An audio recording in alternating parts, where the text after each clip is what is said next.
In this video, I'm going to teach you how to transfer Metrobank to BPI online. It's a very easy process, so make sure to follow along.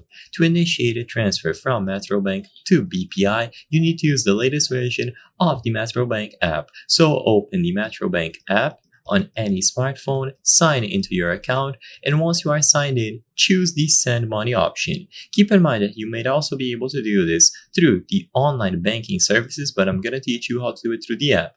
So when you tap on send money, you will now be able to start. So choose send money from the shortcuts, or when you select the option down here, and you will be able to first choose from which account you will be making this transfer. You can enter the amount here, so specify the amount that you will be transferring.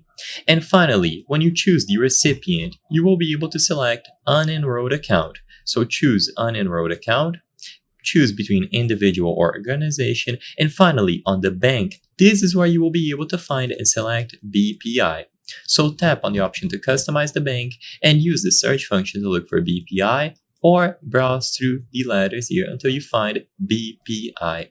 So choose BPI from the list, and now you are able to fill out the rest of the details. So of course, you will have to input the information about the account, primarily the account number, and then optionally a phone number, and then also your first name, last name, email address, and more information.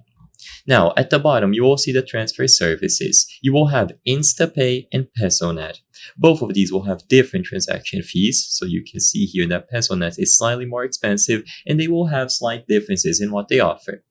I recommend you read between through all of these. Sadly, I will not compare them in depth, but after you select, you will be able to double check the included fees, the amount that will be transferred, the recipient, and the optional purpose that you might have included. Tap confirm and the transfer will go through. I hope I was able to help you on how to transfer Metrobank to BPI online. If this video helped you, please be sure to leave a like and subscribe for more very easy tips. Thank you for watching.